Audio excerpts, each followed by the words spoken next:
Hi, welcome to the Charlie Paparelli Show. I'm Charlie Paparelli, and I am an angel investor for the last 25 plus years. And during that time, I have talked to hundreds of entrepreneurs about how to start and grow a successful technology company. And if you don't want to miss one of these episodes, I ask you to sign up at paparelli.com. And if you are more attuned to doing podcasts, you can find me under Paparelli Podcast. You know, as an angel investor, one of the things that I've done is had been influenced by other angels. In fact, I was influenced by someone who's called the Godfather of Angel Investing here in the greater Atlanta area. So today's topic is going to be inside the mind of the Godfather of Atlanta technology angel investing. And his name is Sig Mosley. And Sig is a good friend. And he was the influence. In fact, he's the one who got me involved in becoming an angel investor. I saw what he did and I wanted to do it too. He's been doing it for 30 years, early stage investing. He's been in hundreds of deals. He's sat on, I don't know, maybe 100 or more boards of directors of these early stage companies. And one thing that I always admired about Sig, and I kind of incorporate in what I do, is that he is in it for the entrepreneur. He loves entrepreneur. And we're going to see that he gained that love by working with a very famous entrepreneur, an iconic entrepreneur named John Imlay here in the Atlanta area. Sig is kind, he's generous, and he is full of wisdom because the number of years that he has in angel investing. I think that you're going to find this to be a really valuable conversation. This guy's so famous, he even has his own award named after him called the Siggy Award. So, Sig, it is so good to have you a part of the Charlie Paparelli Show. Welcome. See our big audience that we have. Yeah, You it's know, good to Sig, be here. man, it's been great. Well, Sig, you've had two, when I was thinking about this interview, you have two incredible careers. One was your first 20 years really with MSA being in the software business. And MSA was really the first packaged software company in the world, I think.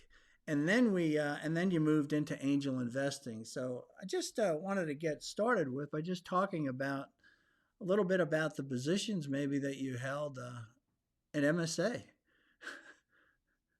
Well, I came on board as a junior accountant.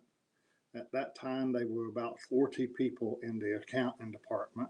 Mm-hmm. Subsequently, very shortly after that, about a year later, we went through a Chapter 10 bankruptcy, and we went from 800 people down to 45 people. And I was one or two people in the accounting department that were kept.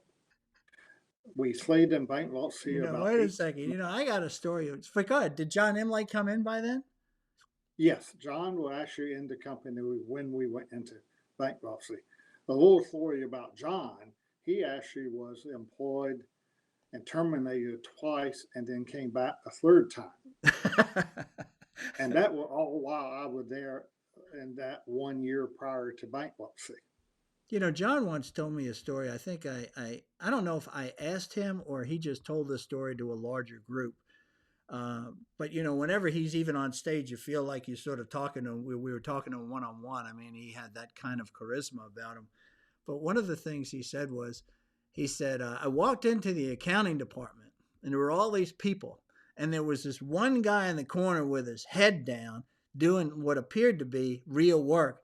And I pointed to him and I said, I want him. And it happened to be Sig Mosley. Is that a true story? That close to it. Okay. What it was, he kept asking for information. And because I was kind of in charge of the general ledger, I had the information he needed, even though other people worked on it. And so I wound up taking it to him on the kind of a consultant basis. And about the fourth time I walked in with that, he said, what are all the other people doing back there? You seem to be the one who knows the answers. How old were you at the time, Sig? 1970. I've been 24. 24 years old. And you already stood apart from everybody else in the accounting department as a junior accountant. I think that's great. Yeah, Well, you came from Pete Marwick and joined them, didn't you? that's right. I did. I survived Pete Marwick for 8 months. So, as a good auditor, then you never really made it through the whole balance sheet. Oh no, no, I never got the balance sheet. Never got beyond really taking inventories. Well, how did you wind up getting that job with MSA? At the time, MSA were contemplating going public, Okay. and PW were the auditors, and MSA was short of people, so they needed some more bodies to do work. And the VP of Finance had a personal relationship with the managing partner at Pete Marwick. He called him and said, "Send me a body." Well, I just happened to be in between jobs, and so they sent me over there for a month. And at the end of the month, MSA offered me a job, and I decided to take it Oh, because there was some issues Pete Marwick on the personnel side. And so I decided to join MSA. so how did they? You And said that they were in. Yeah, go ahead. being the brilliant accountant that I am, I joined a company that was technically bankrupt. So, And you were but we there were a going to month, go. so you knew they were bankrupt. Yes, yes. And we were going to go public though, but that public offering never happened for a number of reasons. So we wound up actually having to go through a bankruptcy. What year was that? 1971.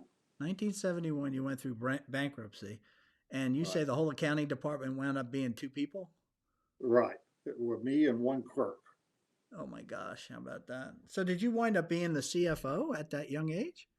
I did I occupied that title and the secretary treasurer title for a number of years.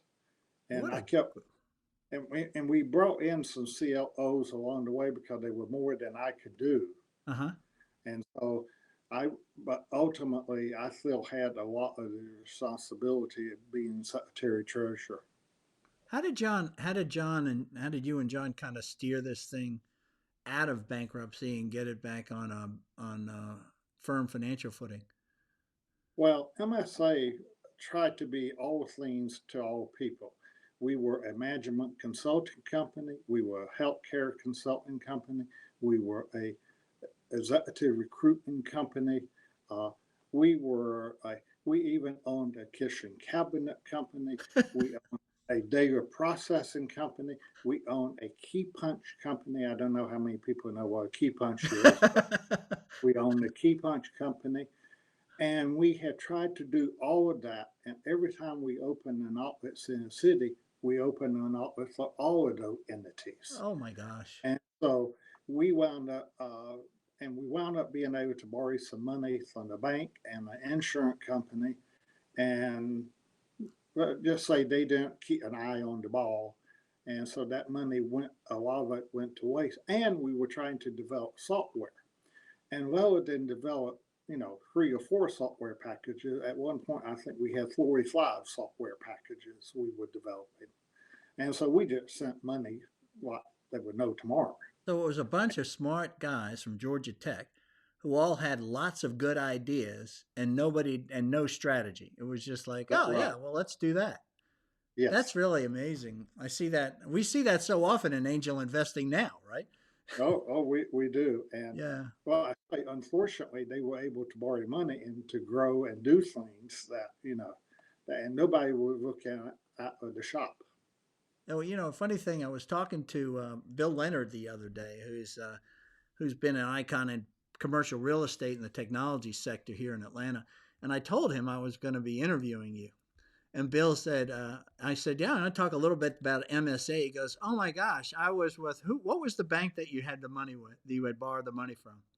First National Bank. That's it. He said, I was with First National Bank, and I was fairly young back then, and all they did, the executives were all running around wondering, will they ever get paid by MSA?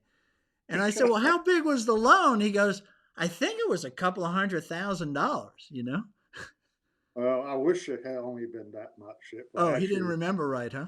no, about 4 million. Oh, there you go. Well, that's why they were running around like crazy back then. Right, That was real and money in those days. right, and they were another 4 or 5 million owed to an insurance company that the bank brought into the deal. So how did you guys get out? How did it all kind of turn around then and get back? Well, we went through the bankruptcy process, and basically the bank and the insurance company took 90% ownership of MSA, and they left 10% to be given to the employees.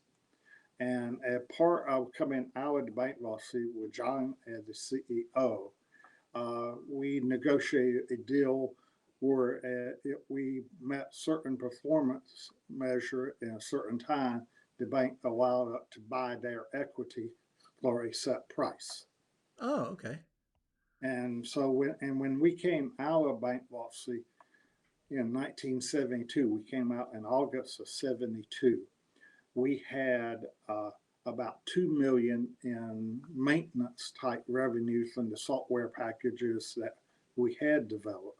Uh huh. Because back then it was the enterprise, what is now called the enterprise model, where you pay the bid price up front and you pay roughly 20% a year in maintenance. So Right. we had about 2 million in maintenance that when we came out of bankruptcy. And John, being the super salesman that he was, he built an organization that could go out and sell this software. We got rid of all of the auxiliary companies. All we had was software, and we got it down to like 10 packages we were developing, not 45. So we could cut our costs way back. We concentrated on getting those packages finished, and then we were able to go out and market and sell them throughout the world. And you were selling what, Fortune 500 throughout the world, wasn't it? Kind of Yes. deal. But I always wondered. I never asked John. How did John, of all of those talented people that were part of MSA at the time, and there were some spinouts from that bankruptcy that turned into public companies because of that's how Yes. talented these guys are, like Larry Dean, okay, of Mm-hmm. Stockholder Yeah. Systems, and then you had what was the name from American Software? Jim Edenfield and Tom Newberry. Jim Edfield, Tom Newberry, American Software is still a public company right now. But Right. it's so really extraordinarily talented Georgia Tech guys. Okay, that come out of there. I don't think that Larry Dean was a Georgia Tech guy, but No, I don't believe he was, but yeah. So, but how did John wind up becoming the CEO? well, the background is that John was originally hired as VP of marketing. Uh huh. He got fired. About 4 months later, they hired him back again. Got fired the second time. Third time he came in, it was in 1970, I believe, that the bank and the insurance company brought him and his partner Gene Kelly in and said, "Can we salvage anything I out of see. this?" Okay. And Gene and John came in, and that is when I began to work with them. And they determined that they were a business here in the software part of it, the part that we ultimately kept, but that the rest of it just needed to be canned. And the bank and the insurance company agreed to it, and we were in the process of canning the rest of the businesses that we had, but a landlord in Virginia got a judgment against the company and basically came down to enforce the judgment, and so we had to go into a formal bankruptcy process to be able to have time to reorganize and do what we needed to do. How come everybody was so attracted to John? I mean, so he gets fired, rehired, and then he gets brought in by the guys that now control the company that are Uh, non-technology guys. Why did what was the attraction that he had? John had the ability to sell. You know, he would he was the super salesman, and he was also a people motivator. He Okay. had tremendous charisma. To give you an example, John would give a talk, say to Rotary or some group. Uh-huh. Before he gave the talk, he would come in and go around to all the tables in advance and talk to people at the table. that was just the way John was. He had that charisma. That's that. So by the And time he so hit the stage, everybody loved him and knew him, right? that right. That Isn't that exactly great? right. And so, and he was very good at marketing, but sometimes he wanted to do things that other people, the reason he got fired twice was because he wanted to try ideals out on the way to market and sell the product. And the current management at that time didn't like it. So they decided it was just easier to fire him and Well, bring that was his somebody else. entrepreneurial nature. He wasn't afraid to fail. Try something new Oh, and no. fail. Yeah, Yeah. that's what he's about. Yeah. Yeah. Well, that's fabulous. And one of the things for those people, a little bit background for people who are maybe a little younger than us that don't understand a lot of the history of the software business, MSA really back in when you talk about late 60s, early 70s, there wasn't even a concept called packaged software. Okay, it was really all custom software. So if you needed an accounting system, you would bring in programmers and a big company that had programmers, and they would say, "Well, what do you want?" And they would program it.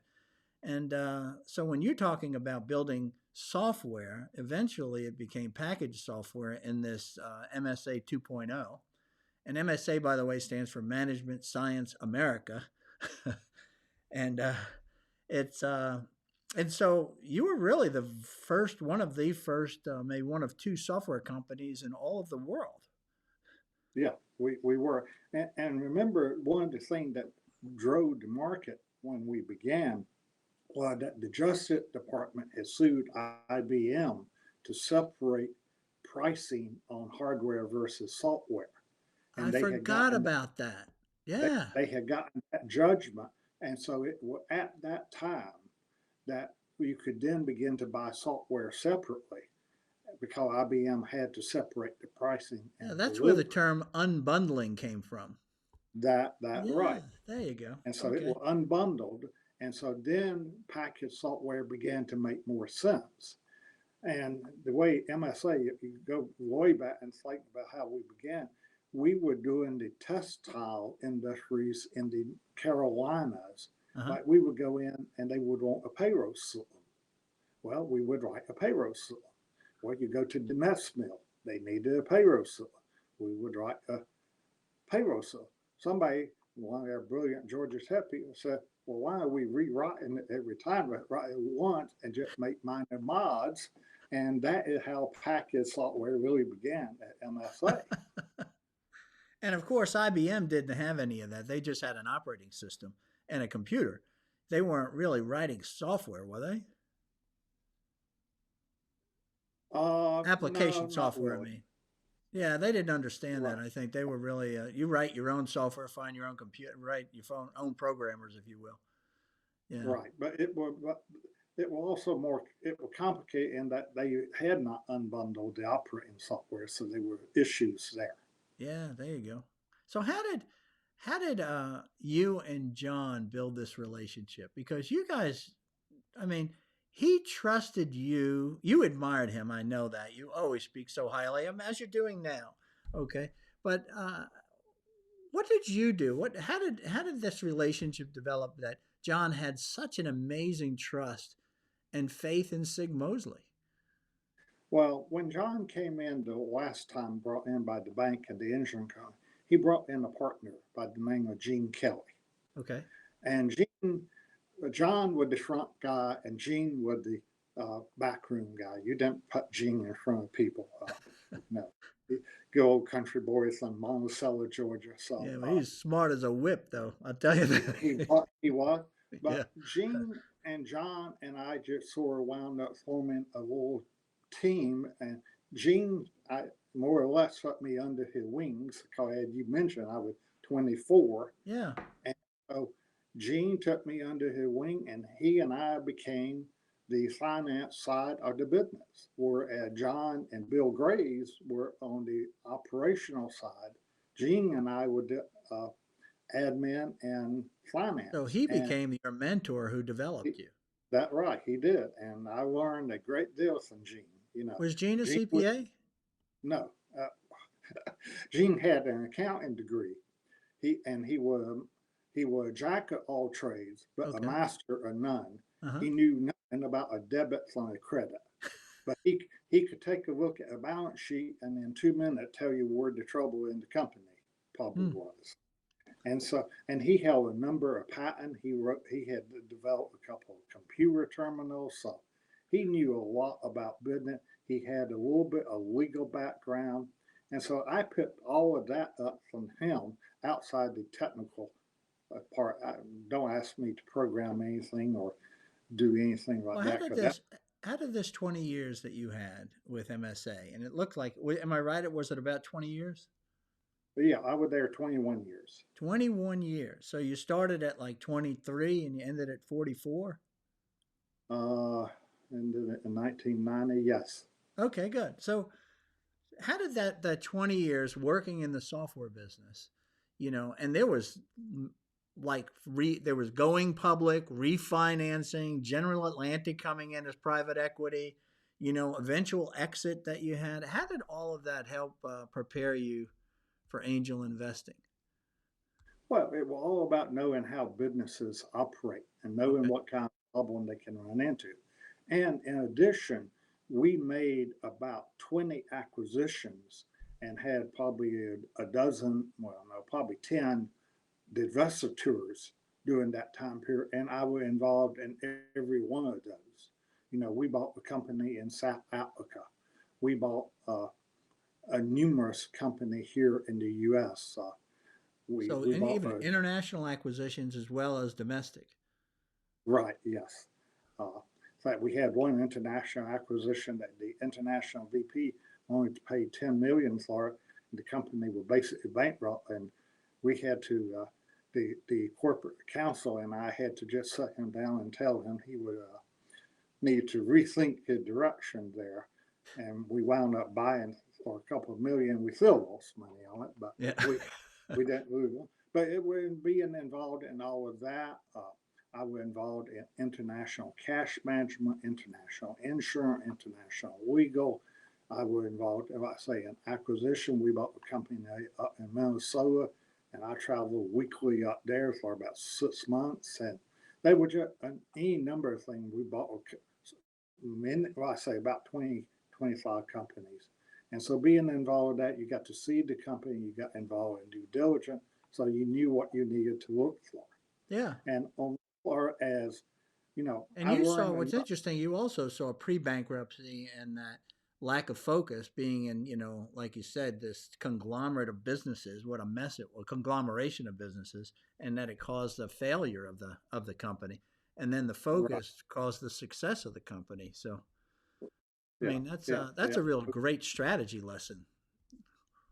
Oh, it was. And, Yeah. I got to look enough at the development of software. While I never got technical and never will, I got to at least be able to look at what kind of needed to be in software and so on. Hmm. And so that helped initially when I began doing angel investing.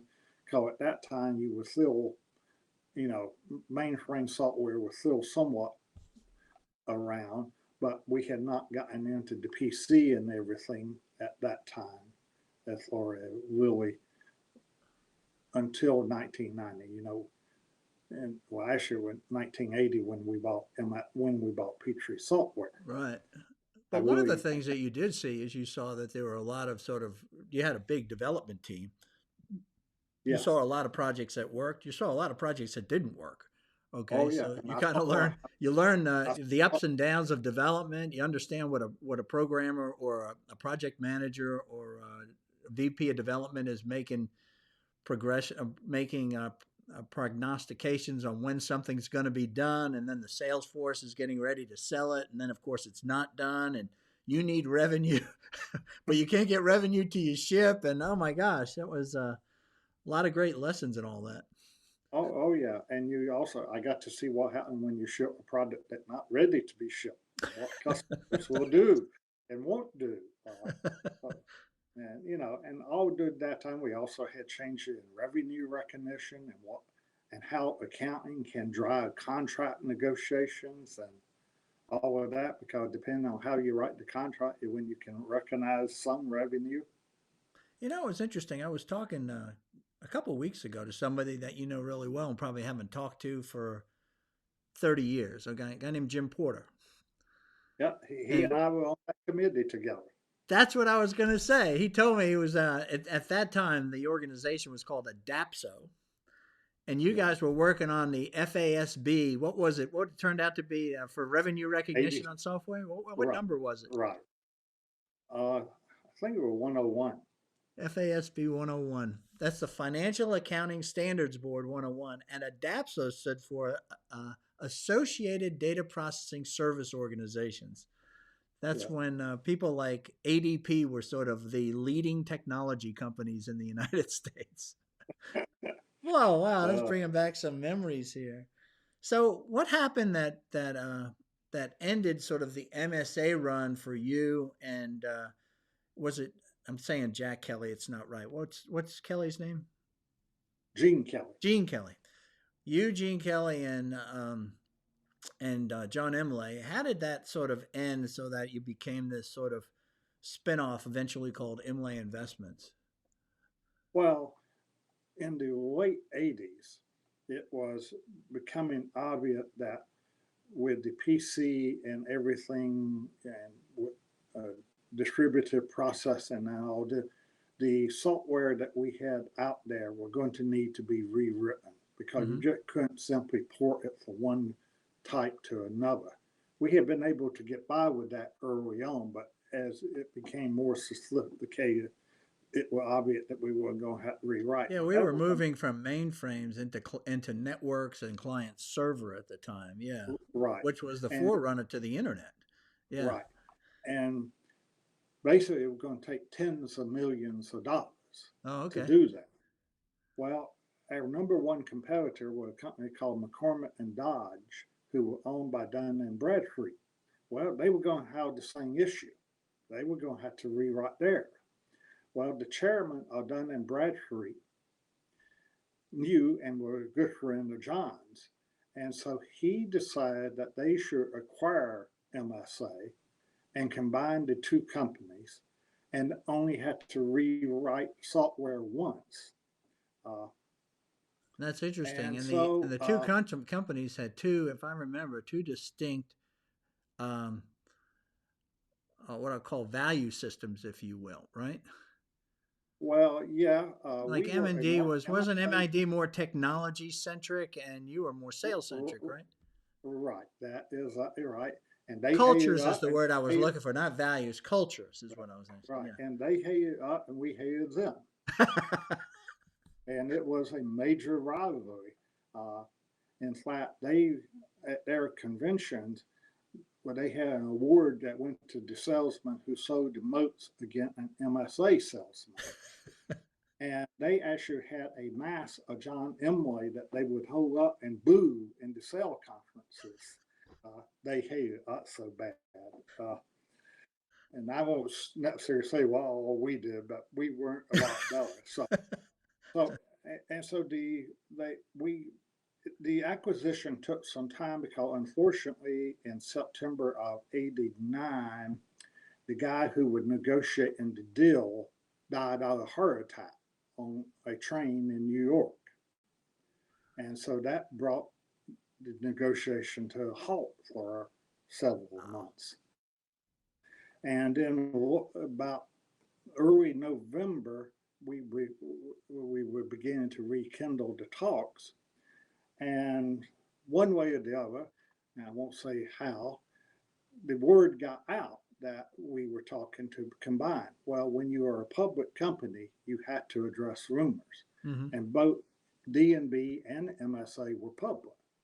So we wound up taking out on a Thursday. I had to raid offices and get contracts and everything down to our attorney offices. I did that in the middle of the night with some help, and we even broke into a couple of offices because we didn't happen to have keys to them. Yeah. That never thought about. And then on Friday, John, Bill Graves, uh, and I, and Bill Evans, who was the COO at the time, went to New York, and over the weekend, we concluded the deal on combining the two companies. Wow. John was There's a lot to be said for that. You got all this foot dragging, we don't want to do it. We want to get fair terms, all this. And then you say, no, you have to do it. And you have 48 hours. It's amazing what you can get done with a hard deadline. Oh yeah, well, I was up all night Saturday night, moving from room to room doing due diligence because they Hmm. had a lot of due diligence that had to be done. And I knew where a lot of things were buried, so I wound up walking in between rooms. Because you buried them. Well, yeah, that was true. Uh, but to show you the size, the when we sat down in the conference room, there were about 20 of them, and there were four of us. And so, but we came out with a reasonable deal. And so on Monday morning, we announced, and that was the Monday before Thanksgiving, we announced the merger of MSA and Dun& Bradstreet. John wound up a chairman. Frank Dodge was the president, but he was very pissed off because he hated John Imlay and he thought D&B had sold him out because they didn't tell him about the merger until after it had been agreed to. Oh my gosh. That's crazy. Yeah, Yeah. yeah, yeah.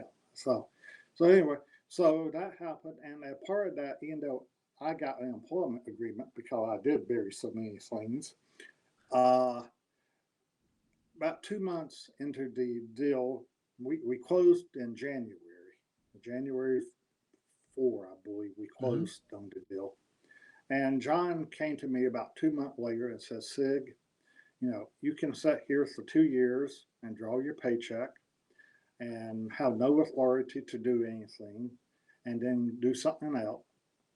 Or if you want to go do something else, I will help figure out your employment agreement and support you going and doing something else. And, you know, the way that worked was that unfortunately D&B operated at a big organization. So every meeting you went to had 20 people in, and you sat there and maybe got the question that you were trying to solve out, and then that Right. was it. So the transition was going to take a long time. So I knew John because of having worked together over the years, wanted to have a family outlet so that he could have his personal stuff totally out of the company. Because John had had a good friend that had sold a company to another company. That acquisition had not gone well, and his friend had gotten locked out of his office, could not get to a checkbook, couldn't get to anything of his Oh my personal. gosh. And John said, I don't ever want to be in that position. So I knew that was on John's mind. So Gene Kelly and I worked out a deal where and worked out a thing on I would come and create Imlay Investments with John Family Office. We had the Imlay Foundation where I was a director of already Did he create the foundation after the sale from some of the before the proceeds? before Before. the sale. Okay. We got some tax benefit by doing it before. Right. Yeah. And then I also picked up Gene Kelly, a client who I did work for and managing his funds. I got it. And then all part of all of that, John wanted to give back to the entrepreneurial community. So we wanted to do what is now called angel investing. I'm not even sure it had the title back when we began doing it. So we got that all set, all negotiated, and John got me out of my employment agreement with D&B, and by because I wound up consulting back to D&B because John controlled me in Imlay investment anyway, so he could tell me where I needed to send my Well, time. you were basically, you move out of a big organization like that you've been with for like 21 years, and then you become this small family office. You become the guy running the family office Right, because it for was me and Imlay and for Gene Kelly. right, it was me Okay. and and so So how it did you, was. so how does, I don't understand. So how did John come around? One of those things he said he wanted to give back to the community, and how Well, did it, the what, community. tell people about The, John's whole thing about entrepreneur, this whole concept of tigers. I think right, that was so yeah, important well, to him yeah, that he wrote a book about it. oh yeah. In fact, the story about how he got me in the book. Uh, But basically, John believed everybody was tiger. You needed to be a tiger in business. You needed to be aggressive. You needed to know what to do. You know, tigers are they know where to go in and what they want. Right. And so he was very big on tiger. But also, Atlanta had been very, very good to MSA about being able to hire quality people here, Hmm. not only from Georgia Tech, but from UGA and some. I don't think Kennesaw, but I think it was UGA and Georgia Tech and Georgia State. Yeah. Because one of the things we did at MSA was create what we call the CDP program, Career Development Program. We didn't necessarily want people who had a technical background because we could teach them the technical part of what they need. We wanted people with general, a broad-based education, right, so that they could be involved in in supporting the customer and so on. And so we had gotten a number of people from UGAs and Georgia Tech. And so the community had been good. We had grown to in Atlanta to where we were over 1,200 people. Wow. And so we were, And back and we, then, that was a massive technology company in Atlanta. right, Massive.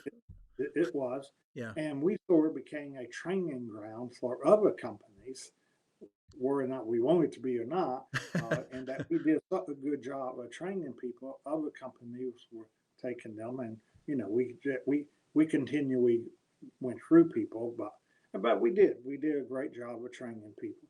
Mhm. And so John wanted to give back to entrepreneurs who were here. Because the community had been good to us. We wanted to grow the technology community. MSA was one of the four pillars of the technology community dating back to 1970. So he wanted to give back. He knew what it meant to be able to grow a business and then get businesses. We had people at one point. We had 70 CEOs around the world that had come out of MSA. So we knew what it meant to grow and prosper and run businesses. And he wanted to give people Well, he the knew that he was opportunity. all about developing people, right? And he'd given them Right, like he said, they were all tigers. So he right, made them independent, gave them great responsibility and authority. And so, yeah, they right, did. They spun out, and he has quite a right, legacy from that. right. And remember, our motto at the time was "People are the key," Oh, and yeah. Okay. Yeah. we took that into our angel investing, and that we were investing in people.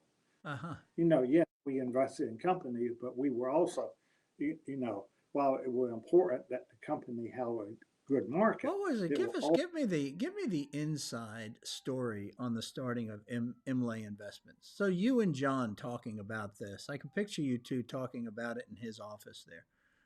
yeah, What? it was, How did it come about? Like, it might not be the actual launch, but there was a moment when you said, "We're going to do this," and Sig, it's going to be you out there. well, I worked with Gene Kelly, and we worked on a plan on how it would work. And Gene and I worked on the plan, and then we went and presented it to John, and John was very happy with it. And we knew John well enough that we knew what to put into the plan. Because Okay.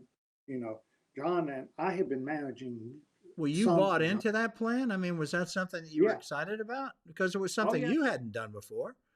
No, it was something new, but I would, continuing to work with Gene and John was, great because I've been with them 21 years. Yeah. See, I was managing John personal money even as I was treasurer of MSA. Oh, okay. And so I had already been doing some of this. And so it was a natural movement up. So, well, I had never actually invested in young entrepreneurs. I had bought, and sold companies. So I thought, well, So, what we was can the figure out. mission? If you had to summarize the mission or your marching orders, if you will, not to give it a less formal name of Imlay, what was it? Well, we Go we forth, wanted. Sig. Go forth and do what? Well, we had the MWA investment was basically the public's money, the public investments that John had, and that directly was just to continue to make money, but don't take big gambles. Okay. Preservation capital were very important. Yeah. The Imlay Foundation was to give back to the charities that we had donated. I believe it was 10 million to the foundation, and we were just giving back to the charities that were doing good in Atlanta. We Okay. were primarily Atlanta focus itself. That John also had a love for Scotland, where he played golf a great deal. And we gave 10% of what we gave over there to charities there Oh, because okay. John wanted to support that part of the world as well. And so we had that. And then the mission, as far as in angel investing, was that we wanted to help entrepreneurs, primarily young entrepreneurs, grow young companies and to build the technology community in Atlanta. It was Wow. very important that we build the That's a big technology vision. community. And Right. there wasn't a whole lot of technology community in Atlanta in the early 90s. No, they were not. And so that is what we wanted to do because John really believed that we had the opportunity to build the technology community here. Georgia Tech were continuing to put out a lot of engineers, continuing to do a lot of research. Yeah. It felt there were a lot that could be done here and that it could become a major part of the community. Hmm. But it needed to grow, and so our part of our mission was to help grow the community. So then, how much you talked about? How much was you had 10? How much was put aside? How much was put aside to really start this angel investing? Originally, we only had about 4 million. So 4 million is how the whole thing started. Yeah. Okay, and we're not talking. I don't know what was that a meaningful percentage of John's sort of net worth at the time. It was roughly 10%. Okay. So 10% of his net worth goes into angel investing and it's $4 million. Okay. When you made an awful lot of noise with $4 million, okay, it was unbelievable. Like you said, there weren't any other angel investors around. So 4 million was a real big pot of gold. So how do you get started? Like how do you even start with deal flow or, you know? Well, you, I mentioned before, we had over 1,200 people Yeah. here in Atlanta, and all of the senior execs were here. So, and they were all out in the community because most of them, over a period of 3 or 4 years, began to do other things in the community Uh-huh. as well. Uh, our first investment, one you are very familiar with, Audio Flags, was actually brought to us by a former senior VP of sales, Don House. Right. He, some way, Don had Who met was also very Mark. well known in the community. Yeah. Right. And Mark Broomfield, some way, had not, got to know him, got him involved in the company. And so when we began, Don brought the company to us to look at to invest in. And so, that was at the beginning of how we began to get known But in how the so then community. get in. So let's get down to details on this one. So by the way, Sig says I'm very well aware of audio facts. I actually left corporate and moved and looking for my next gig. I wound up being the I think what was I president or COO or whatever it was of Audio Facts, working for Mark Bloomfield, who was the founder. Smart guy, phenomenal inventor. He had the patent for store and forward fax, and fax at the time was the only instantaneous communication tool that we had in business. All right, there was no internet. But Sig, I joined the company and Sig interviews me and I wind up getting the job and he was the guy that was the angel and the professional angel investor sitting on the board. But how did you even know how to structure a deal? I mean, to help guys that are just with business background getting angel investing, all of these new terms that you come into. Whose term sheet was it, and how did you structure the deal? Well, we were lucky in that the company had already raised some money in a convertible note. Oh, okay. So he just simply took that convertible note and extended it to the Angel Network. It was the same note that Don House had used when he invested in it. And one of the other things, I'm sure you remember, Charlie, the head chief financial officer, a gentleman by the name of Charles Brewer. Right. And so Charles, he knew what he was doing. He was a qualified candidate. So, you know, so Really by bright being guy. I able, think, wasn't he a Stanford grad? yes, I think he was, wasn't he? Yeah. yeah. So by being able to do a note, we didn't really have to get into the whole issue of drafting term sheets and drafting documents outside the note itself. So, But it is interesting. So Charles Brewer, who later became the founder of MindSpring, which is a company that eventually went public, and Charles is now building out big properties down in Costa Rica. He has a whole development that he's done down there over the last, I guess, 20 years. But and I hear it's magnificent. But he's the one that really was doing the research and coming up with the idea of term sheets and terms and, you right, know, yeah, priced rounds, all that other kind of. That was really on Charles and not on you. right. Initially, now, probably by the time we got down to the second or third investment, I would probably given him some directions. I bet because you were starting to, but that's where your initial learning and your initial conversations, probably what your lawyers was, is how do we structure all this stuff, right? Right. Yes. All right. So when you did that, what was it that? So you came out of that deal. What did you learn from that deal about angel investing? There's always that Oh first well, one. one, you need to know the entrepreneur better than I got to know Mark. Uh, Okay. Mark uh, took the company very, very close to bankruptcy because Mark just wasn't willing to negotiate terms. Because I had put he needed some money. I put a term sheet on the table, and he refused to accept it. So he gave everybody a 10% pay cut, terminated some people, and came very close to taking it to bankruptcy until I don't remember some way he got some money from somebody, and because But at some point you stopped. You said enough's enough. right, Right. enough, and also found out that this is where I got my indoctrination into how to pivot.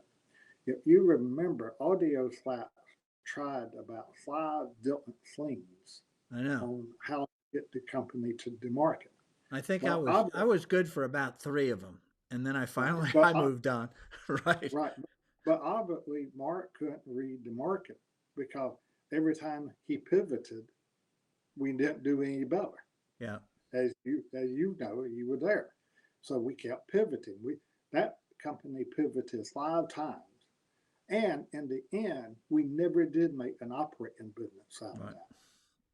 that. You remember we wound up being a technology uh, company and enforcing our technology on big companies that were violating Right. It it. was And while we patent. It made was a patent. It became a patent owner of patent, and it was like that early on patent enforcement is what he did, and that's where right, the money came from. You right, probably and we had already written it all off, I'm sure, in your own mind. oh yeah, oh Yeah.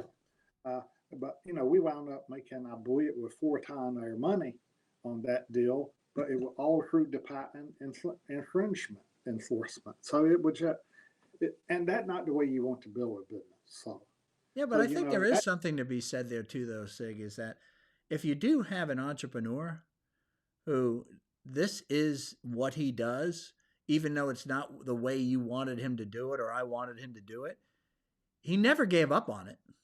He knew oh he no, had something and he finally figured out a way to do it with no money to make millions on what he had already created. right. But that also will, when you look at it today, getting patents like that are very, very, very difficult Yeah. today because we had such a broad patent. It was just unbelievable. Yeah, that was pretty cool. But how did you so then you were doing other deals. So other deals were coming through the MSA former executive network. Is that where most of your deals were coming from? Well, early on, and then thing about ATDC. Remember, ATDC had begun in 1985, and John had been one of the original people Right. involved with ATDC. Don House was involved in ATDC. I got to know Wayne Hodges, Ben Dyer. Ben Dyer was probably my second investment. He had a company called Intellimedia. So we just had a network here, and because of our involvement in the tech community, people like John Yates at Morris Manning knew we were around and were beginning to do things. So we began to get involved in tag. You Yeah, remember you were. back I in those days, remember back in those days, cruiser. you literally were everywhere. I mean, you go to a Yeah. meeting and Sig Mosley was at the meeting, and Well, everybody yeah. pointed and said, "Yeah, that's the guy with the money," And so, as soon as you got known and you had money, then people started coming, I'm sure, out of the woodwork. But what was your? Oh, yeah. But one of the things we do at something we call Angel Lounge at the ATDC is we talk to these new angel investors, and we talk that you should have some sort of a thesis, so you know when to say yes and when to say no, or to get qualified deals come your way and non-qualified deals away. Did you actually have that when you came out of the ground, or was it just No, simply we no, want to help entrepreneurs? we just wanted to help entrepreneurs. Okay. We looked at everything. What I did find early on, what I did not want to do biotech or pharmaceutical type deals. I went to one biotech presentation and I was there about 2 minutes. And I said, no way. I will never understand this. This is not anything I know anything about. And I'm not going to do biotech So deals that was a or pharma. sharpening of the thesis. I'm only going That to was invest in things I understand, right. right? Okay. That's good. Yeah. It was, and it had So paid you were off. able to say no. I remember you were quick on that. There was another quick no too, and it had to do with John and his golf. Oh yeah, John. The only thing John told me that I could not invest in was anything to do with golf, because when he played golf, he didn't want to think of it as a business. Right. He didn't mind talking business on the golf course, but he didn't want to talk golf I as got a it. business. I went out, and a good friend of his had asked me to come look at a golf club manufacturers out in Denver. And so I went and met with the guy. I was going to be in Denver anyway for another meeting. So I met with the guy and all of it. And I came back and I sat down and was talking to John and I started the conversation about it. And he let me get about 5 words out. And he said, nope. Uh, what did I tell you? We weren't going to invest in. So there's another sharpening of the thesis. Yes. At what stage did you like to get involved in? We preferred to get in early because we thought we could add more value than just money. We felt that we could work with the entrepreneur, help him figure out how to grow his business, help him get to that next level, and then bring in more money. Because if we waited later to invest with VCs or whatever, they take over when they invest, and so Right. you don't really get to give that added value. And we felt we brought more than just money. Okay. And so what did you bring to the table besides money Well, in those early introduction. stage? When you say early stage, were these did they have to have revenue, or were there also Oh, pre-revenue deals? oh no, they were pre-revenue, sometimes pre-product. One company, Okay. one company we invested in with two people and a sheet of paper. Now it helped that we knew one of the two people, and Okay. they worked for us at MSA, so that helped. But it literally were two people and a sheet of paper. But that's another good lesson though, is that the earlier the deal, the only thing you could do due diligence on is the person, right? So if Right. you had a Yeah. relationship with them and track record, that takes a lot of risk off the table versus somebody coming at you out of the blue with a piece of paper and says, "Meet me at the OK Cafe. I want to tell you about my new idea," right? Oh yeah. You Yeah. don't know Yeah. who it No. is. Yeah. But most of our deals were probably either pre-revenue or a little bit of revenue. we didn't do later stage deals. We did early stage deals. And how did you did some of the deals that when I did very early stage deals, I would take a large percentage of the equity. Okay, uh, how did you structure your deals? I mean, what were you looking to do in those those first investments? How big was the investment, and how much of the equity usually did you find yourself owning? Well, we took probably a very different view than you took because we didn't take a big percent because we wanted the entrepreneur to continue to be motivated.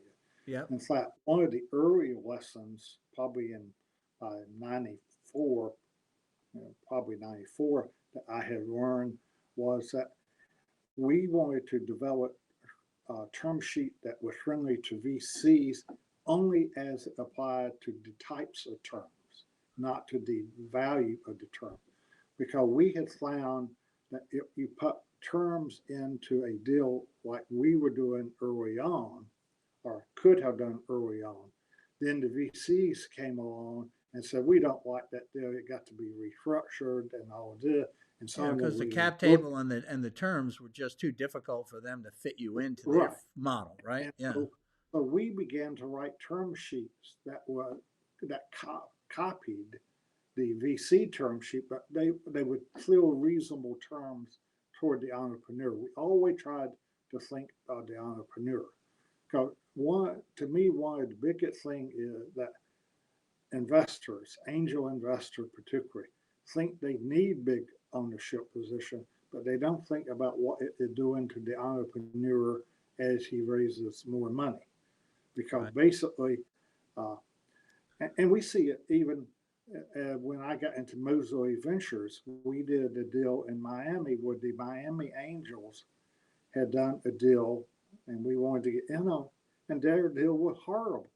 They had taken way too much of the company for the amount of money that they gave the entrepreneur. And it was only by the time we got involved in it, he was down to maybe 40, no, 60% of the company and had only taken in $100,000.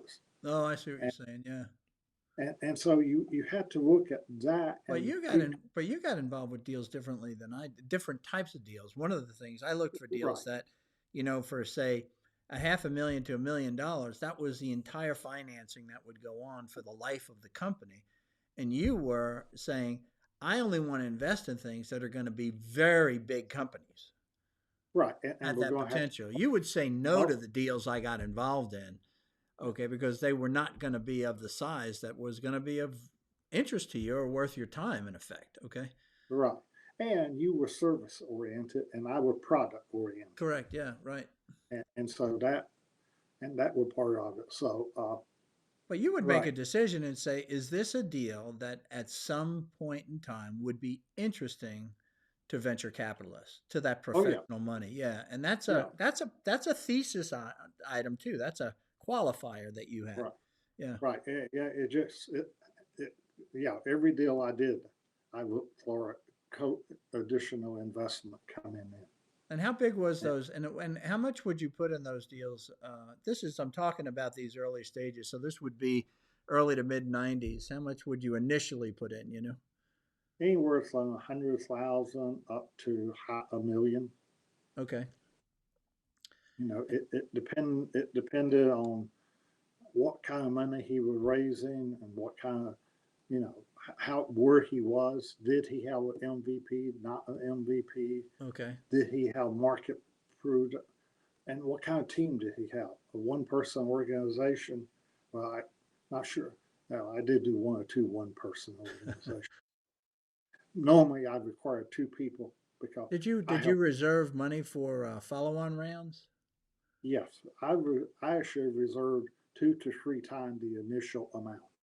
Okay. Well, you only had Uh, $4 million. I mean, you start putting in $500,000 chunks, you're out of business well, no, half in a 18 million were months very. here, Sig. How did that Yeah, work? well, that half a million were very rare. Most of them were 100 to 200,000. Right. The half million came later when Right. uh, Well, yeah, but they were still early stage stills. but there was a deal that you got involved in. This is the one in Tampa. Yes. that you were commuting to all the time. Tell us about that and how you get, because it really changed everything for you. Okay. Oh, it did.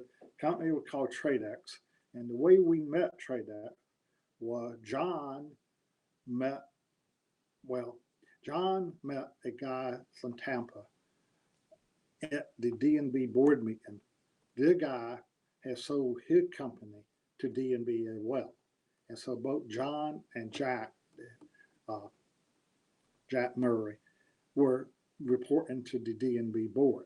Uh-huh. Well, they got to be good friends. And, again, John had charisma, he'd Yeah. meet people. And, and Jack Murray was a very similar type guy. So they got to know each other well.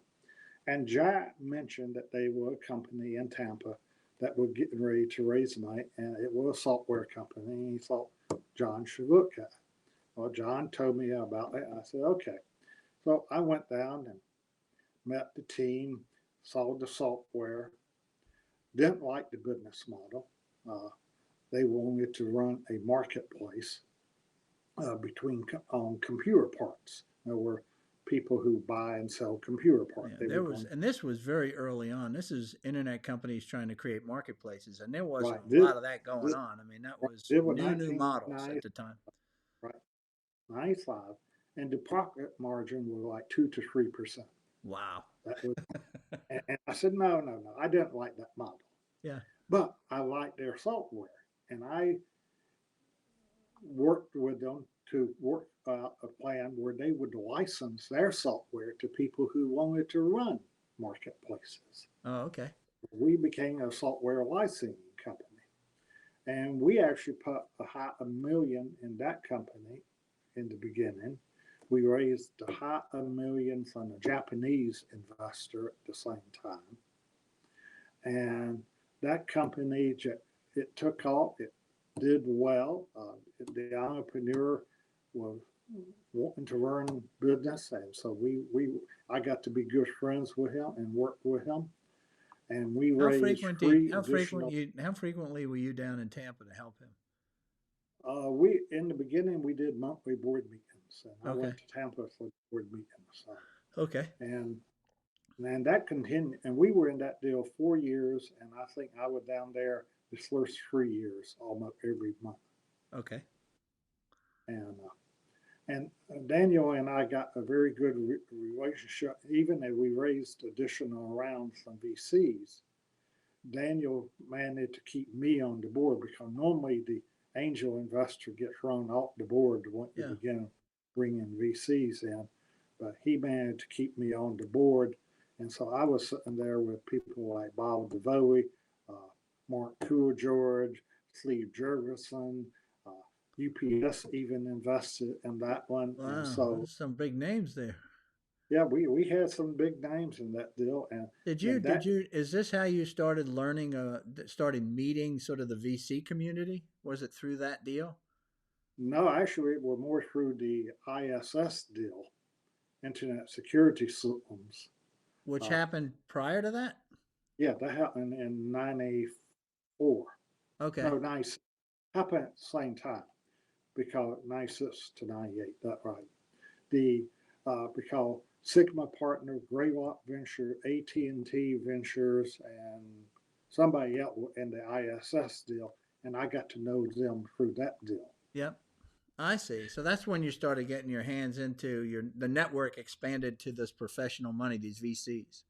Right. In fact, when we were raising money and Sigma came into TradeX, Sigma called us to say, we really would like to be in that deal, and we know you are in the deal. Can you help us? And that was the beginning of a great relationship with Sigma Partners. We did about 8 deals together over like a 12-year period. I see. And so one day you and I were going to have breakfast. And remember you coming to my office, you showed up at about 7 a.m. Now, what happened with TradeX? Remember what you told me? No, to be honest, I don't. Yeah, well, you walked in and you said, you were a little late, I think. You were supposed to be there at 7. You wound up getting there at 7:30. And you said, "I'm sorry I'm late, but we were negotiating terms. We were selling Tradex." I said, "You sold Tradex?" And you said, "Yeah, we sold it for um, the dollars." And I was like, $1 million? And you said, "No, with a B, B. $1 billion." And that was, we didn't have even the term unicorn back then. So $1 billion Yep, yep, was like, oh my God. And yeah. that just changed. That was like, did that one deal eclipse all of John's net worth and foundation? Yes, it did. It did. Because in Isn't the that amazing? end, in the end, it went from a $1.8 billion deal to a $5.7 billion deal when it closed. So it tripled in value from the time we signed the deal to the time we closed the deal in 3 months. Wow. Wow. So we wound up making 180 to 1 on that deal.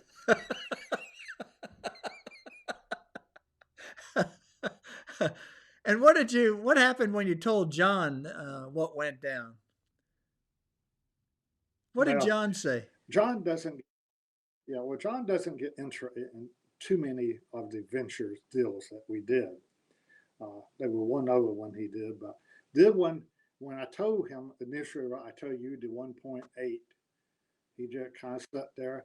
And then every day he came in, he wanted to know, when are we closing? When are we closing? Oh, it was an equity deal, so we needed to sell the equity that we were getting in Ariba to cash out.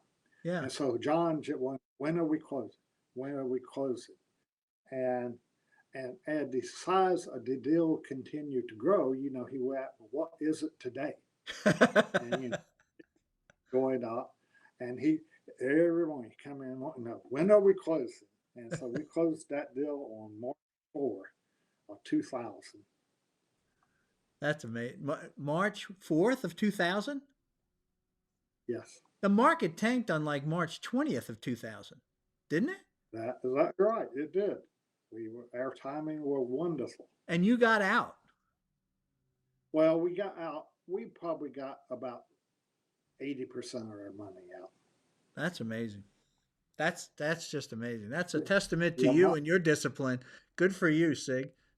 yeah, my investment broker wasn't happy with me because every day I would call and say, sell 10,000 shares. He would call me away and said, we sold 10, sell 10,000 shares. He said, no, you didn't hear me. We did. I said, no, you didn't hear me. Sell more. And so we got out. We did probably as well. There was one other investor who did better than we did. I won't name them, but it was a corporation, and they put a collar around their position and were able to secure more of their Well, good for money them. than we Good for did. them. But we did well, How did and you how so did that you wind up being so that sort of changes everything. And by then you were in business now for what, about 8 years as an angel it, investor as Imlay? 10 years, 10 10 years. years. Okay. And so were there and then there were other deals that made a little money here or there, and there must have been some losses too. Well, I'll give you a great example. At the same time that TradeX did so well, we had another company that we were getting ready to take public. We were talking to investment bankers about who we were going to use. Company were valued at about 70 to 80 million, and we were going to take it public. Yeah.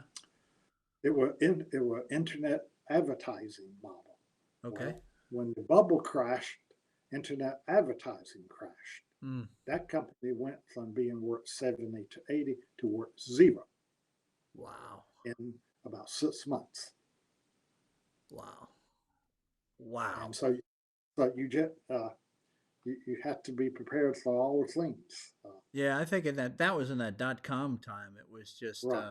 it was so inflated, and here we are at these high levels, and then boom, they all went down. It's very few people. Yeah, how many people did we meet back in those days, in the early 2000s, that said, well, at one point I was worth $55 million, and I finally cashed out at 60,000. I mean, it was. Yeah. You hear a lot of those stories, and then once in a blue moon, you run into the guy that did what you did and said, "Yeah, we cashed out, we got the money." Yeah, Very unusual. they were another angel investor here in town that made 10 investments. 9 of them went to zero. Oh my gosh! So did he run back to real estate? I don't know where he ran, but he ran. He ran. Yeah, that would be the end of it, right? Yeah. So how did you build that? How did you become the guy that? Well, one of the things that you did that was that a lot of people, when they think angel invested, they think about just blindly writing checks into deals. As a passive investor, you were anything but passive. I remember at one point in time, you told me you were on, what was it, 30 boards or something? I mean, what was it? Yeah, I was on 40 at one time. 40 boards of directors. Yeah. Okay. I mean, I was like, Sig, you're crazy. I mean, I don't understand you could work that hard, but you do have a tremendous capacity for work. What did you learn about being on all of those different boards? Well, I Looking back, think do you think that was the right thing to do, or? probably not, but I I would caught up in the enthusiasm of the .com world, just like most everybody Mm. was. We made investments in companies that you looked at them 6 months later, you would say, "Why did you do that?" But it was anywhere from e-attorney to vet meds and things like Now that. And these investments were made before the Trade Act deal, right? right, Before yeah, Trade Act, so I just want to, because there is a tendency where we get a big cash out, we get a little sloppier, right? right. But Well, you we had weren't even sloppy yet. You were still in all these well, deals. we had cashed out ISS. Oh, I see. Okay. See, that cashed out in '98. And what So kind of number was that worth? we made 30, I think it was 30 times their money Okay. on, So on that changed the size of your fund by probably 3 or 4x. oh, yeah, it Just did. the ISS deal. Right. Yeah. Okay. Then, and remember, as the .com bubble continued to grow, there were more and more opportunities. Yeah. And remember, one of our guiding principle was help build the technology community. Yeah. And so we continue to invest. Chart size in the .com bubble were down because we were doing 100,000 here, 100,000 there, 100,000 there, maybe 200 somewhere. So And they it were all wasn't pre-money. They were all pre-revenue rather. They were all pre-revenue. right. They, Yeah. they were all pre-revenue, so it wasn't that big a check that we were writing, but we were still involved with the company in the sense that a number of them I did take board seats, and we're trying to work with the entrepreneur, and sometimes we had to merge companies, and things like that. So the if you at one time, I know another venture capitalist, he had 24 board seats, and all his partners thought he was crazy. And the more I have done it, the more I think he probably was crazy too, and so was I. So I think 10 to Because you 12 get board stretched so seats. thin, it's very hard to really help. You get to where you can't help anybody, whereas when you were Right. working with Daniel down there in Tampa, you were very engaged in that business, I remember. Oh, oh yeah. But also, but as companies grow, they need less attention and less time. So that is part of it too. It depends. If your companies aren't growing and aren't moving up, then it really becomes very difficult. But as they grow, they take other investment, they get other investor. Your role tend to diminish. Outside, if you do one like Trade X, where, like you say, I was involved, Did you like to, ever, Sig, when you had all these companies, there's the majority of them were not growing. Okay. I mean, they were struggling, let's say. Okay. Where some of them, they break from the pack, right? And they're doing well. Did you ever Did you ever give up on any companies? Did you ever say, when, you guys, if you're not, you hear this about VCs, you guys aren't growing, we have better, we can make our money on these three deals. We really don't need to spend a lot of time down here. Did you ever give up on somebody? Say, look, I'm on the board. We've had couple of board meetings. They've been really struggles. There's not much I can do. I'm not going to put more money and I'm out. Okay. I had a couple of those, but most of those were driven by other investors who continued to believe in the company. Okay. I can remember one in particular. They were another VC investor, a local firm involved in it, and they continued to believe in it. And I finally said, okay, I'm done. You can put in as much money you want to in the company, and I don't care what the terms are. I am not going to put any more money. The company is just not going to make it. And I think he sank another 200,000 into it before he concluded I was right. Oh, I see. Okay. Did you ever have that same deal go on and the guy, he sort of took over from you and then it turned out okay? No. Except for, I guess, maybe the audio fax deal. I mean, that was one of those deals. That happened that way. Well, yeah, but I quit putting money in. Yeah. That's true. I did quit putting money in him. I remember one deal that I was in that we put some money in. It was probably about $600,000, and the guy just blew right through it. And then he said, "Well, I want more money." And we're like, "I ain't doing this anymore. You just go through money too quickly, and you're not listening to us."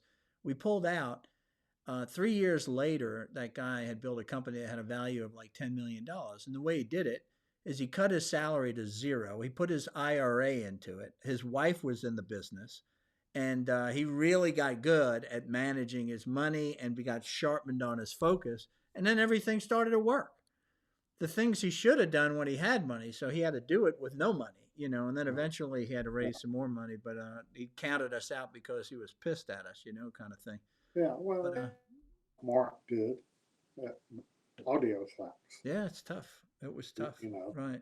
he, he was able to figure out that the patent enforcement was the way to go. Well, maybe he should have found that a couple of pivots earlier.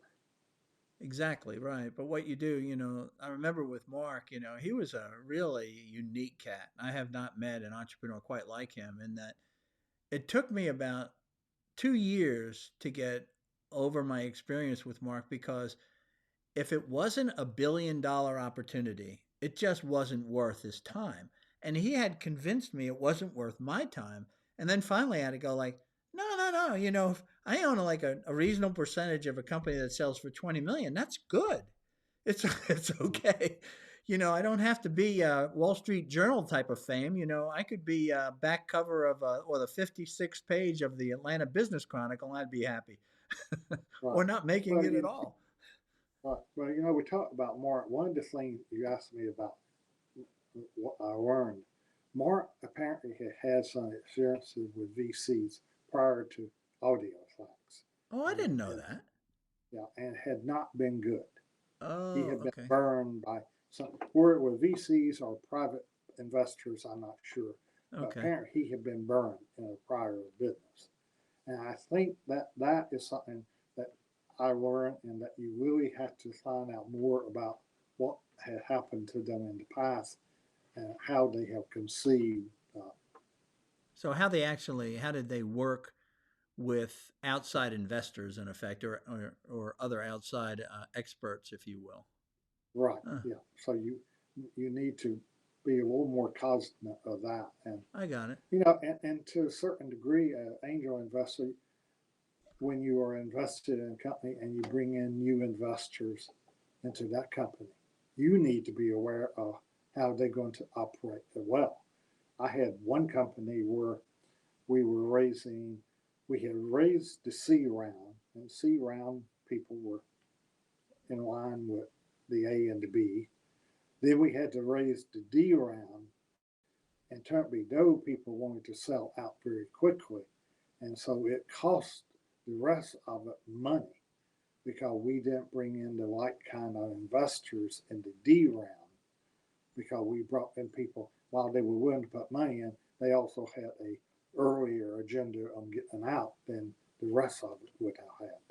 So you sold the company at a lower valuation than waiting a couple of more years or whatever. Right. And that's And, something. Yeah.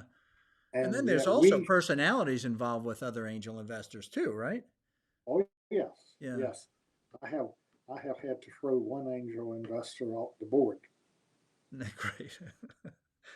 What caused because that? he was operating as a large company person, Okay. and the reports he wanted and the thing he wanted to see and so on were just not things that that company should have been even thinking about at that time. So he would have And he taken could, up all the time of the CEO, right, to be doing his right, reporting as opposed to trying to and sell board business. meetings, he wanted all the crap in the board package and so I on. see. Okay. And I was the one that had put him on the board, so I wound up having to Well, go in and being remove. a lead investor, you started gaining a reputation because everybody was coming to Sig. In fact, there was the famous shirt I remember back then. What was it? Sig said no. Yes, And how could Sig say no? Because he says yes so often, so it must be terrible if he said no, right? So everybody would stay away from the deal. I remember talking to a venture capitalist once about you. This would have been in those late 90s, early 2000s. And he goes, "Oh, yeah," he said, "he's the philanthropist of angel investing." That's what he called you because it's like you were putting money out, sort of 100 here, 100 there, willy nilly kind of thing. And but you had a lot of other angels that followed you. You brought a lot of angel money in from real estate and other areas. How did you choose who to take? And you were creating all these LLCs to do these investments. How did you choose who was okay to include as an investor in your group and who wasn't? well, most of it had to, most of them came through the Allowing Technology Angels. A Oh, lot of them okay. came through there, and they would come in a group. And then individual angels that I would get to know. You know, a great example is a gentleman by Charles Mendes. I actually have been an investor in one of his companies, Mm-hmm. but he also turned out, we sold that company to want to do angel investing. So I brought him in because I knew him, I trusted him, and you And he know, trusted that, you to be the lead, right? I mean, so you right. weren't doing there wasn't a lot of second guessing in this group that was following you. That right, Right. and most of them were that way. The Jim balloons. Uh, I have worked with Jim on a number of deals, and I one or two deals they felt comfortable with the way I operated, and Did you ever, in any of this, and all these, that you were doing a lot of work putting an LLC together, doing the term sheet, negotiating deal, doing due diligence, getting the deal done, being on the board of directors for this particular entrepreneur. And then you have all these investors that kind of came into the LLC behind it. Did you ever take a carry on any of those deals? no, never took a carry, and never even. Recently, we have toward the end of Imlay, we recovered some of our costs on the ones that went for a long, long period of time. Okay. And when I say costs, I mean the mailing costs of having to send out K1s and all of that over the period of But time. you just But decided to charge the investors. That's what you do. You charge the fee. right, and we only charged it at the end when we sold. We just That's cool. recover That's costs, cool. but we never took a carry or anything.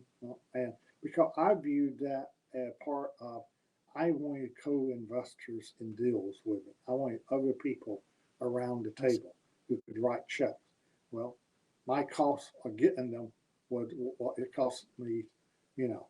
And like I say, we didn't even recover But costs that's a for tremendous leverage, though. I mean, look at the leverage that you got out of that towards that goal of continuing to build the technology community, right? right. Yeah, You didn't put any friction in place on deal terms and things like that. You said, look, you're getting in the same way I'm getting in, and I'm going to do it, and I'm just going to do it for free, basically. You right. know, Yeah. that was amazing.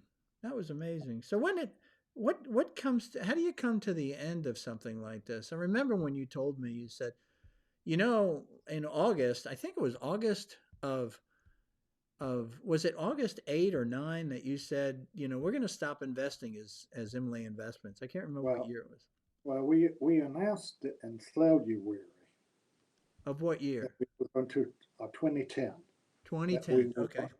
that we were going to quit as of August 1. And the reason August 1 was the date because that was the date MY Investments began. Well, how did So we, you how did you how did you come? Tell us a little bit of the inside baseball on how you guys talked through that decision. well, John wanted to begin to cut back on what some of the outside activity because once you make an angel investment, you are committing 10 years to Right. a deal, possibly. Not Well, every deal ran 10, but some of them ran longer. I had one deal that ran 24 years.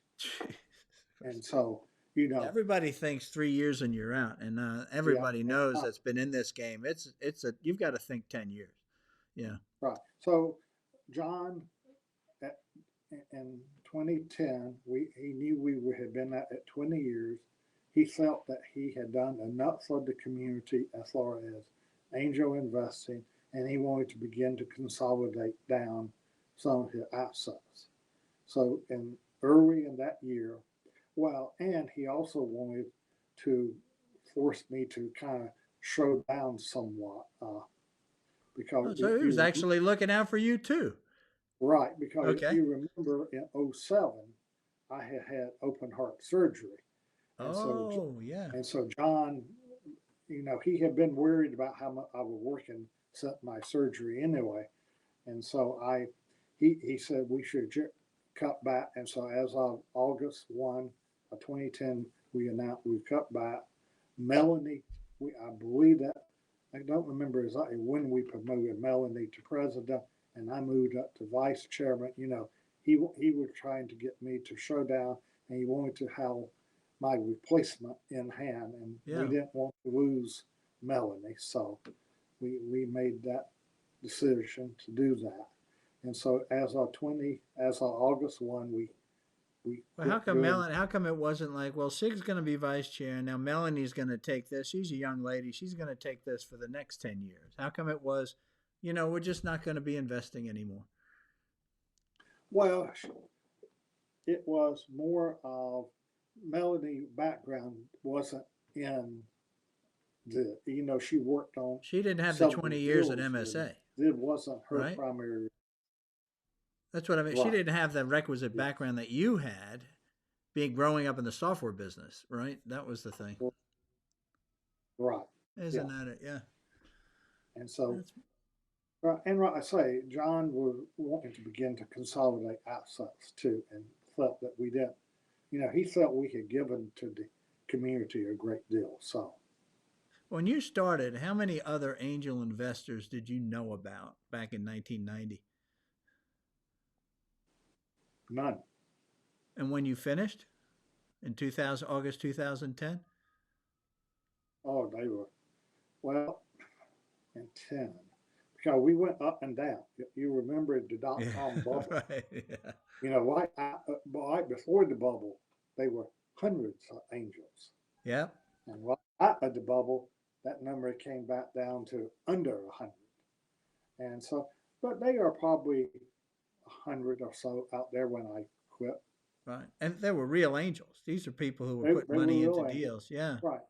And so now you got even more because now you got the Atlanta Technology Angel, you got the Thai Angels here in town, Mm-hmm. and so you got other angel groups that are popping up.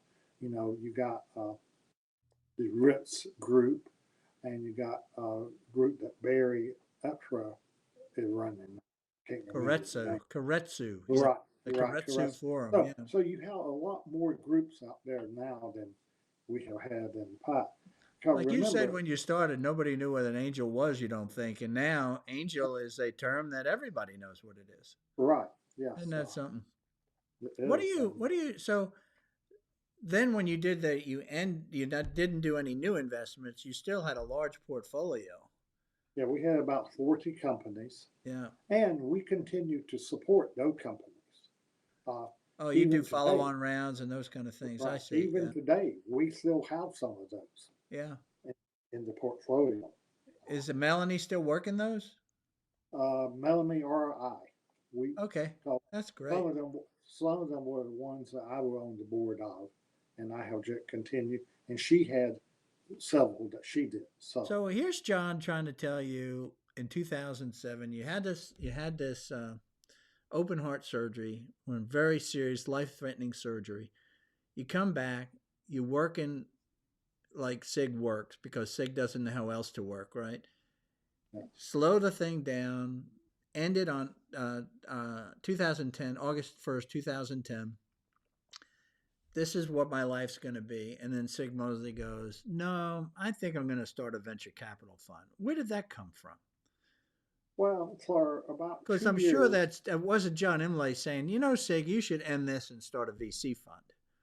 I don't know anything but for like 2 years, I did that. I worked the portfolio companies, and Yeah. continued to work with Melanie on the public money as well.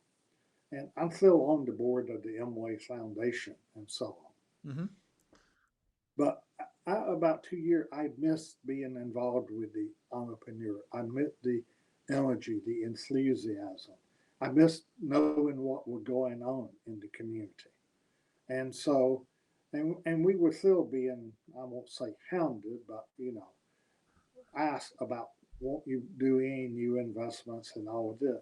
And so, about 2 years, I decided that I wanted to get back into it. And so the way to do it was to raise a venture fund and continue to do basically what we have been doing at Emway, except that I took a broader approach and I was going to cover the Southeast. And the thing that was the biggest change was bringing on two partners to work with me in the venture fund. Uh-huh. Uh, The biggest, and you found two the big, partners.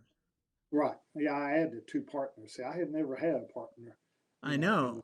That's so that must have been very difficult to settle with that. It's one thing to invest in some money with some entrepreneur. It's another thing to say we're going to now take on the responsibility of a fund managing right. other people's money. How do you? I mean, Well, that was all brand new to you. yeah, well, but that didn't bother me. But just happened to work with partners who had, it wasn't me just saying yes, we'll do it.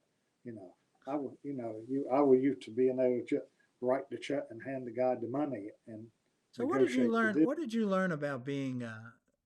So you come from virtually 20 years with 20 years MSA, 20 years as Imlay Investments, sort of running the show. You're everything, right? You're the center of a team. You're making all the decisions. You're managing the money. You're managing the other limited partners in some of these deals and all. And then you go into this VC as a third career, if you will.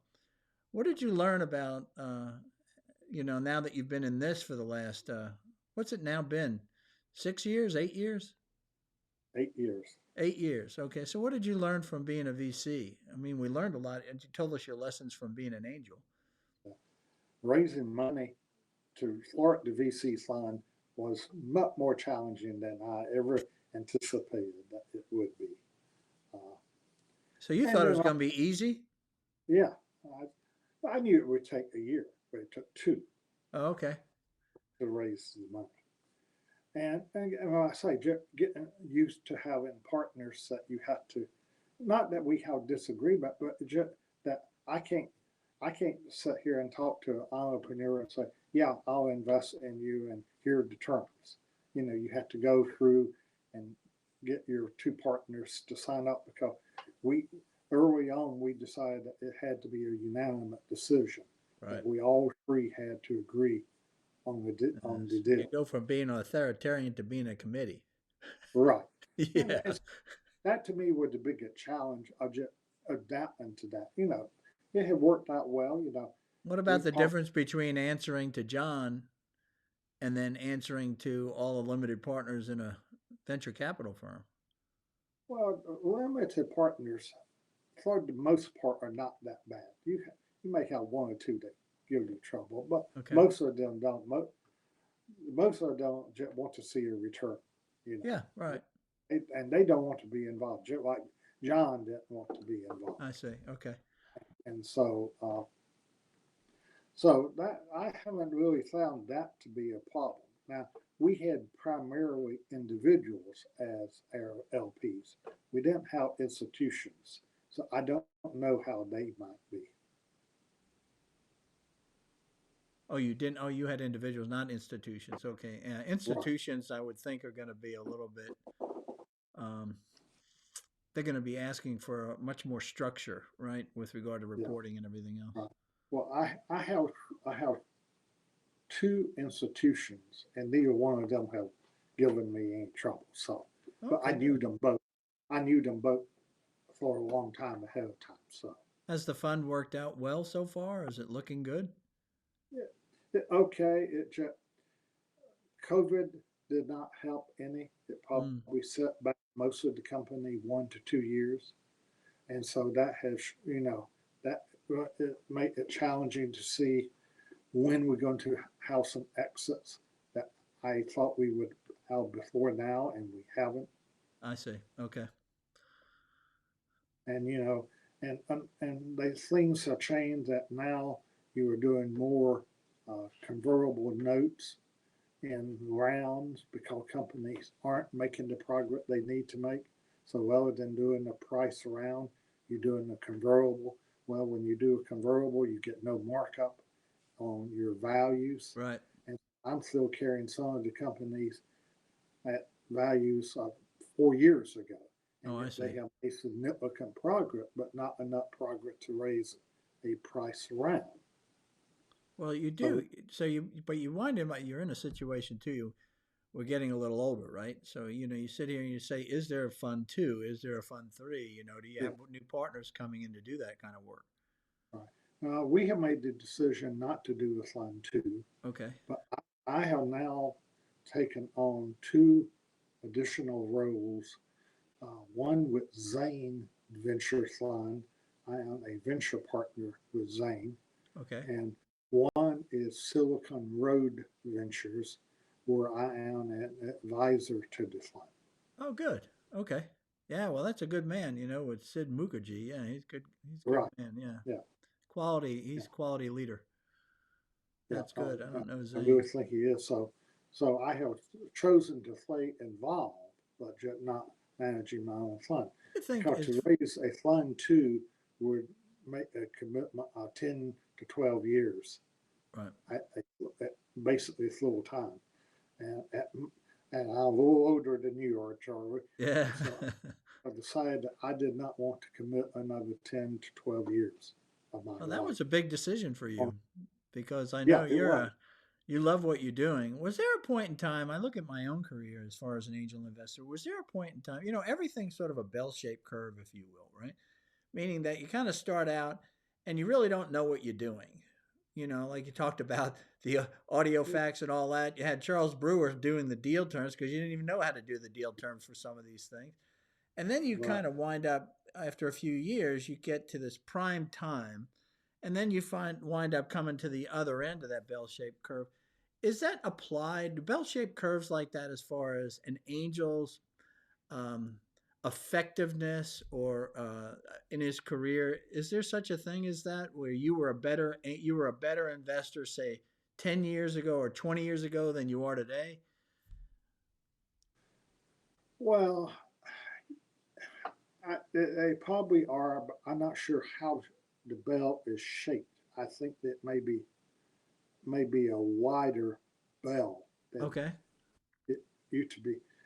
And I look back, So the sweet spot lasts a lot longer right, than does the but, sort of the ends. Yeah, I see that. Okay. right, but if I really look back, I should have quit when I did the TradeX deal. Because once I did the TradeX deal, they would nothing that were ever going to compare to that deal as far as return or anything like that.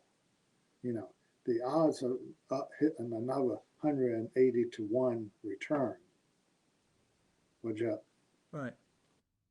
you know, So that if was when one. you look back at if you say if then you could have walked out having said, yeah, I got the Super Bowl ring, right? I mean, that's really what Right. that is. Yeah. Yeah. Is And then what happens instead is you wind up putting yourself in a situation where and I feel this is happening to me. So I'm not is I feel like I'm sort of exiting in a whimper, okay, as opposed to these deals that I had that were really good deals. It's sort of now that handful you have that says, yeah, I think they're going to do okay, but they're not going to be like you're talking about a 180 to Right. 1. Well, and the challenge that you look back is because of the .com bubble burst. Because out of 2000, you look in 2001, 2002, 3, the number of deals that we did were way, way down because the number of opportunities were down Yeah. because of and so it almost like you went into a tremendous dip in even opportunities to do things. Yeah. I'm And with you on that. so that has an impact on how you feel about deals as well. Well, one of the things to talk to these entrepreneurs, we're all given advice. Always people say, so what do I need to do when should I raise angel investing? And when should I do, all those typical questions. But the question I really have is for you is to say, based on all this 40 years now of experience, it's a 30 years experience of investing in early stage companies like this. What makes what makes for an investable entrepreneur? Just the person, because that's what your focus was from the beginning. You see, forgetting about the pre-revenue and does he have the market on this. There's that you sometimes you meet the person and you go like when I met Tom Noonan, I met him for in a 3-minute conversation at TER, okay, Technology Executive Roundtable, which I was running at the time. He had just come to town. I said, so who are you and what are you doing? He told me. I called him the next day. I never did this with anybody else. And said, I'm really interested in what you're doing. And by time he said, well, I'll get back to you. And next thing I know, you and the VCs closed out the deal. Okay. But I met him and knew instantly that this is a guy.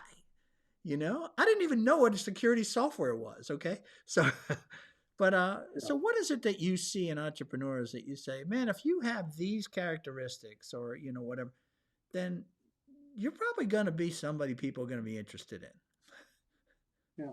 Well, they two kind of two sets. If you look at when you try to look at the entrepreneur, you know, as you get to know them, are they coachable? Okay. Do they know how to herd people around them?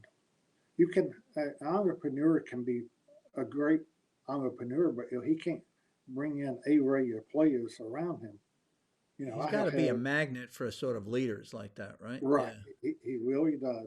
He got to be somebody that honest, somebody that trustworthy. You got to be somebody that you want to be around. Hmm. You want to be involved with them.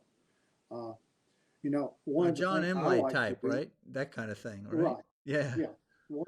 I like to take them out for a drink or dinner and see how they behave in a social environment. Mm-hmm.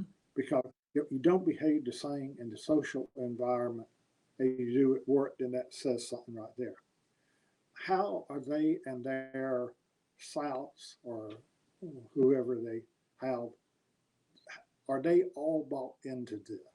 Okay. Because if, if the entrepreneur is bought in, but his wife isn't, and she wants him home every night for dinner at 7 o'clock, well, today it might work, but when I began, it didn't work. You needed to have the. I had one company in particular, I think, where we almost lost the CEO, founder, because his wife was giving him hell about the hours he was working and Right. never being home. And so that kind of thing you have to be aware of, because if they haven't bought into it, then they need to before I put money in it. If you had to say there was one it factor, just one it factor, you only get to choose one. You say, man, you meet him and you go, boom, he's got That it. is what you call your gut. Yeah, that's the gut. So is there an it factor there that you can identify in a person? No, not really. Okay. Probably Daniel Agarter. When I met Daniel, I liked him from the minute I met him, just like you did Tom Noonan. Yeah. I, I knew Daniel was somebody that was going to be good, but they wouldn't. But it was just my gut told me that. Right. All right. Well, Sig, I'll But tell now, you what. if Daniel had not changed his business model, I would not have invested in him, Wow. even though I liked him, because the business model was not going to work, in my opinion. Well, something happened here recently. Just looking at Atlanta Angel Investing, and I look at uh, the next stage of angel investing. That's the new players, if you will, and Right. I look at people like David Cummings, okay, who was invested in SalesLoft, who was invested Yeah. in Terminus, who's invested in Calendly. These are all, I don't know if Terminus is, but the other two have $1 billion plus valuations. Okay. These are things that we've never seen in our 20 years of angel investing. Okay. I'm talking 90s, 2000s kind of thing, early 2000. And now it's a whole nother level here and much more money coming into angels. And that should mean a lot more money coming back into the community, don't you think? It should if the entrepreneurs will do it. That the key is getting them to be wanting to give back. Will they come back? Will there be another John Imlay type that says, I made, Atlanta's been good to me. You know, I need to give back. Will they have right, that attitude? right. And see, Tom Noonan they're doing it, like you say, David Cumming they're doing it, Chris Klaus is doing it. Yeah. But those are older entrepreneurs. We got to But I get can tell you that Kyle Porter is doing it, the CEO of SalesLoft. I'm yeah, seeing it from these other CEOs. I think they're coming back in, which means this is going to be a pretty exciting place to be 10, 12 years out. It's going to be pretty amazing. yeah. And you think about they are one older company that has actually turned into a unicorn that was Cabbage. Oh, yeah. Right. Right. And don't forget MailChimp. MailChimp is Right. doing some things. So Absolutely. Ben Chestnut, I think he will be one that you'll see. Cause he giving back through foundations, he giving back through companies that he invests in, and so One of the things that happened is just the other day I interviewed Bill Nussey. Okay, who he's a superstar, right? What a yeah, what a wonderful what a wonderful man he is, and what a talent. What's so great to have him in our community. And it really hit me when I was preparing for that Sig is that MSA sort of was the was the first sort of corner store, if you will, where a business where a lot of entrepreneurs came out of. But those were the software entrepreneurs. The yeah, IXL team that they had has been the intranet entrepreneurs that have come out of that. It's sort of they were that even that because that was a $1 billion business. I mean, it got up to 3.2 billion at one point before, the whole yeah, dot bomb hit. But they did I was talking about, they really did a great job like John did in pulling in some amazingly talented leaders. And we're seeing mhm, that like one of them being Blake Patton, who's running Tech Square Ventures. right, And yeah, Bill's now starting another company here in the whole clean energy space, which is going to right, be a great success. So I think it's pretty yeah. cool stuff that's happening in Atlanta. And you are Oh yeah, really somebody as the Godfather Angel Investing, who is, I can say, on behalf of our community, I thank you. I thank you for getting me into a second career. You've been a great influence. You've got the right heart. I call it the heart of an angel. thank you, Charlie. I'm glad I was able to do what I have been able to. Yeah, it's been a blessing, hasn't it, for all of us? It has Really been. good. All right, Sig. Well, I'll close out the show and then I'll stop recording and then I'll get back to you and I'll let you go. Okay. Okay. All right. Just give me this. Well, thank you, all of you, for joining us today. You really have gotten into the mind of the godfather of angel investing in the Atlanta tech community. Sig Mosley is a special friend, and not only to me, but to everybody in our community. We couldn't have done it without him. and the vision of John Imlay.